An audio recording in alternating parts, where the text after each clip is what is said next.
اس video میں باب العلم شیر خدا امیر المؤمنین حضرت علی ابن ابی طالب علیہ السلام کی شہادت، ان کی اپنے بیٹوں حسنین کریمین کو وصیت، اور نہج البلاغہ جو کہ حضرت علی ابن ابی طالب کے اقوال، مکتوبات اور خطبات پر مشتمل کتاب ہے، اس کا ذکر ہوگا، اور حضرت صلی اللہ علیہ وآلہ وسلم کی حدیث مبارکہ جس میں امام علی کو ان کی شہادت کے متعلق بتایا تھا، اور فضائل علی ابن ابی طالب بزبان مبارک محبوب خدا صلی اللہ علیہ وآلہ وسلم بیان کیا جائے گا۔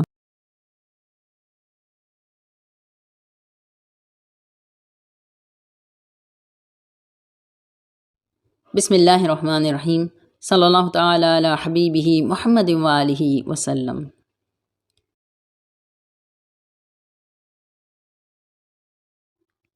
انما یرید اللہ لیذہب عنکم الرجس اہل البیت ویطہرکم تطہیرا۔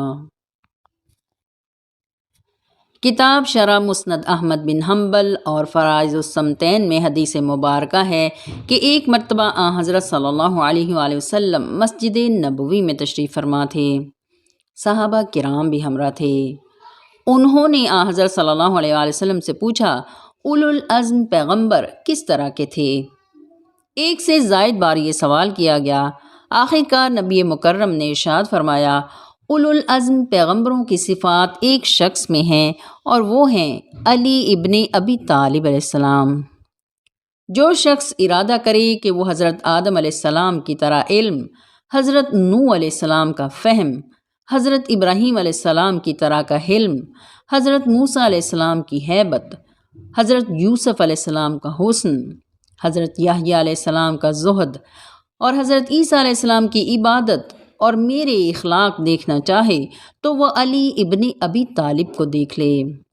کتاب ریاض النظرہ اور ینابیع المودت میں ان الفاظ کا اضافہ ہے کہ مقرب فرشتے حضرت جبرائیل علیہ السلام کی جلالت، حضرت میکائیل علیہ السلام کا رتبہ، حضرت اسرافیل علیہ السلام کی ہیبت، اور پیغمبر حضرت ایوب علیہ السلام کا صبر دیکھنا ہو تو علی ابن ابی طالب علیہ السلام کو دیکھ لے۔ حضرت علی کرم اللہ وجہ الکریم کے خطبات، مکتوبات اور کلمات کو سید رضی الدین نے کتابی شکل میں جمع کیا، اور اس کا نام نہج البلاغہ یعنی بلاغت کا راستہ، پہنچانے کا راستہ رکھا۔ نہج البلاغہ علم علی کا نام نہیں ہے، بلکہ کشکول سید رضی کا نام ہے۔ سید رضی کو مولا علی کی چوکھٹ سے جو کچھ ملا وہ تحریر کر دیا، اور اللہ نے اسے قبول فرما لیا۔ ایک عیسائی دانشور میخائیل کہتا ہے کہ میں نے کم و بیش 100 بار نہج البلاغہ پڑھی، اور ہر بار لگتا ہے کہ پہلی بار پڑھ رہا ہوں۔ یہ کلام پڑھ کر میں نے سوچا کہ یہ ساری کائنات اس کے سامنے بنی ہے یا اس نے بنائی ہے۔ مسند احمد بن حنبل سوائق محرکہ حاکم مستدرک میں حدیث مبارکہ ہے کہ ایک بار مولا علی کرم اللہ وجہ الکریم اور بعض دوسرے صحابہ کرام حضرت صلی اللہ علیہ وآلہ وسلم کے ہمراہ سفر کی سعادت حاصل کر رہے تھے۔ نبی مکرم نے فرمایا، میں بتاؤں کہ سب سے بڑھ کر 2 بدبخت آدمی کون ہیں؟ صحابہ کرام نے عرض کیا، ارشاد فرمائیے۔ تو رسول کریم صلی اللہ علیہ وآلہ وسلم نے فرمایا، ایک قوم سمود کا سرخ رنگت والا وہ بدبخت آدمی جس نے حضرت صالح علیہ السلام کی اونٹنی کی کونچیں کاٹیں، اور دوسرا وہ بدبخت آدمی ہے یا علی جو سر کی طرف اشارہ کر کے فرمایا، تمہارے سر پر تلوار مارے گا اور تیری داڑھی خون سے رنگین ہوگی۔ حضرت عبداللہ ابن عباس رضی اللہ عنہ فرماتے ہیں کہ حضور پاک صلی اللہ علیہ وآلہ وسلم نے حضرت علی سے فرمایا، تمہاری داڑھی خون سے رنگین ہو جائے گی تو تم کیسے صبر کرو گے؟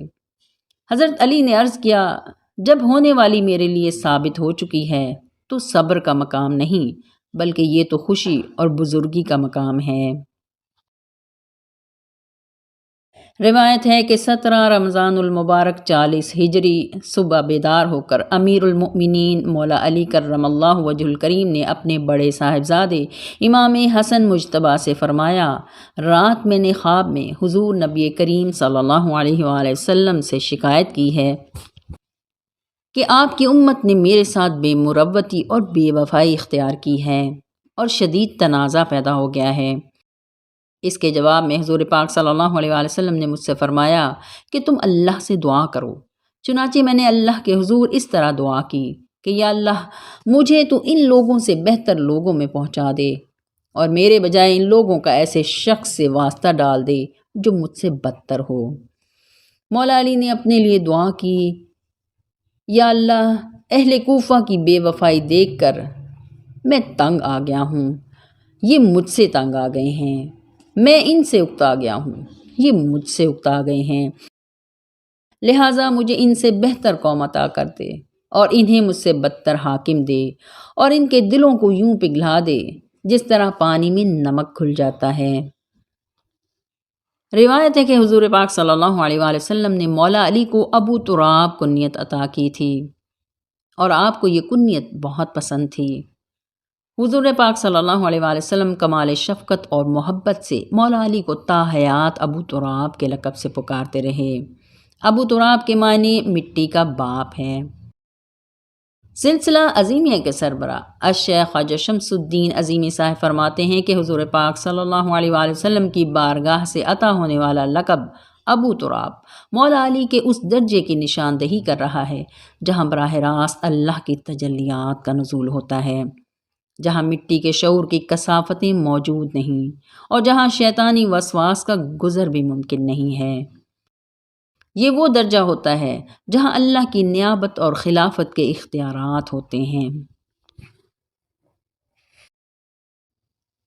روایت ہے کہ 19 رمضان المبارک 40 ہجری کو جب مولا علی کرم اللہ وجہ الکریم کوفہ میں اپنے گھر سے نماز فجر کے لیے نکلنے لگے تو زمین ہلنے لگی۔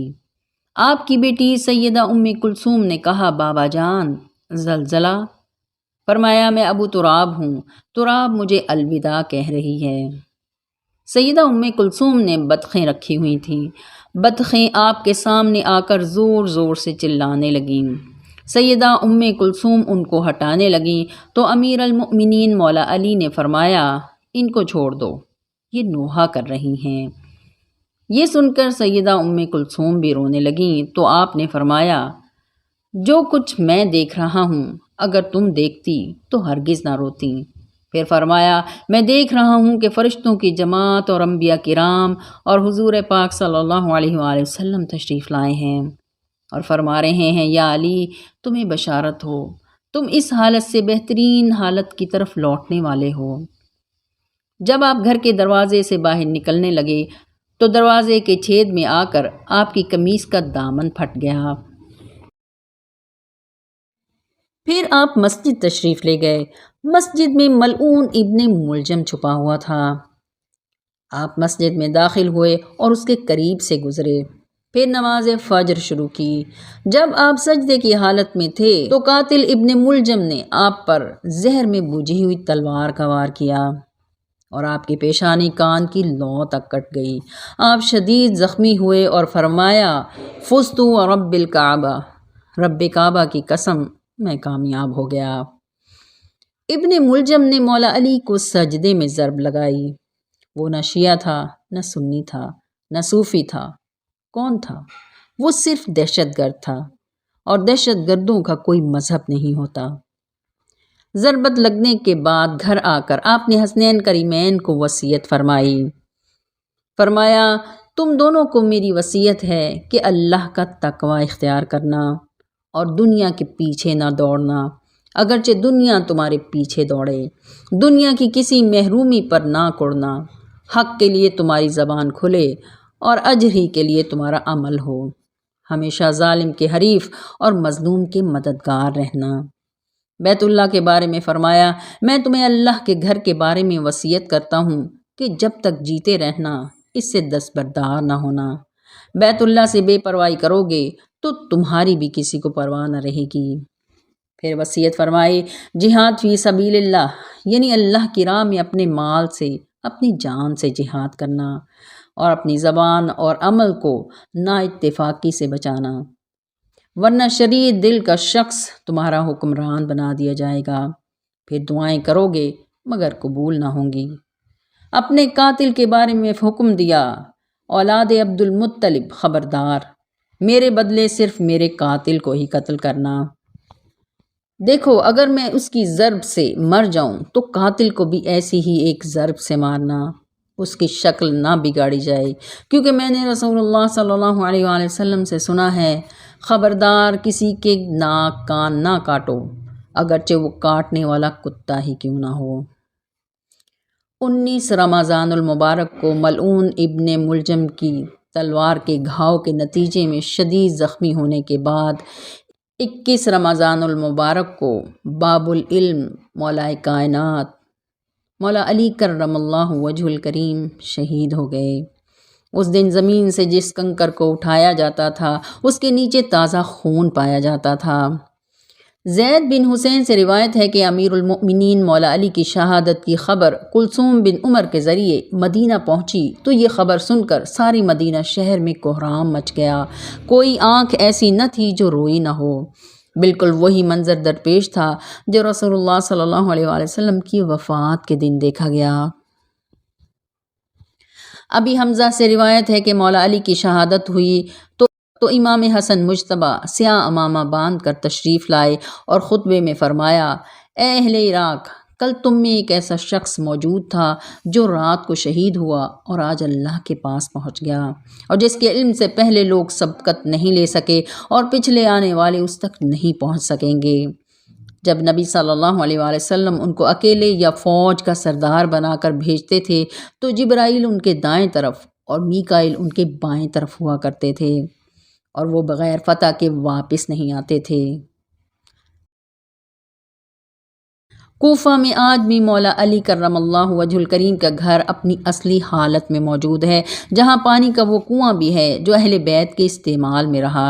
اس کنویں کا پانی آج بھی میٹھا ہے۔ حضرت امام جعفر صادق علیہ السلام اپنے والد حضرت امام محمد باقر سے روایت کرتے ہیں کہ میں اپنے والد کے ہمراہ اپنے جد مولا علی کرم اللہ وجہ الکریم کی قبر مبارک کی زیارت کے لیے آیا کرتا تھا۔ امام زین العابدین کو قبر مبارک کا پورا علم تھا۔ نجف اشرف میں امام علی کی زری مبارک پر پتھر کا کتبہ خلیفہ ہارون رشید نے لگوایا تھا، جو نجف اشرف میں آپ کی قبر انور پر بنائی گئی تھی۔ حاکم مستدرک اور سفینہ نو میں حافظ ابو عبداللہ اپنے استاد سے روایت کرتے ہیں کہ حضرت علی کرم اللہ وجہ الکریم نے امام حسن مجتبی اور امام حسین کو وصیت فرمائی کہ جب میرا انتقال ہو جائے تو مجھے ایک تخت پر رکھ کر نجف اشرف لے جانا، وہاں تم دونوں کو ایک سفید پتھر ملے گا جس میں نور چمکتا ہوگا، پھر اس مقام پر زمین کھودنا، تم ایک تختہ پاؤ گے، وہ میری قبر ہے، لہٰذا مجھے وہیں دفن کرنا۔ نجف اشرف میں مولا کائنات باب العلم شیر خدا حضرت علی بن ابی طالب علیہ السلام کا روضہ مبارک آج بھی مرجع خلائق ہے۔ امام جعفر صادق علیہ السلام فرماتے ہیں کہ میرے جد مولا علی کرم اللہ وجہ الکریم اس طرح دعا مانگا کرتے تھے، یا اللہ تو میرا مالک ہے اور میں تیرا غلام ہوں، تو مجھے پالنے والا ہے اور میں تیرے در سے پلنے والا ہوں، اے کائنات کو رزق دینے والے، میں تیرے در سے رزق لینے والا ہوں، تو بنانے والا ہے اور میں بننے والا ہوں۔ یہ عرض کرنے کے بعد فرماتے، یا قل هو اللہ احد یا احد المفرد، جس کی کوئی ضد نہیں، برابری نہیں، جس کی کوئی مثال نہیں، اس غلام کی جھولی بھر دے۔ درود و سلام ہو محمد و آل محمد صلی اللہ علیہ وآلہ وسلم پر۔ کسی را میسر نشد این سعادت، بکعبہ ولادت بمسجد شہادت۔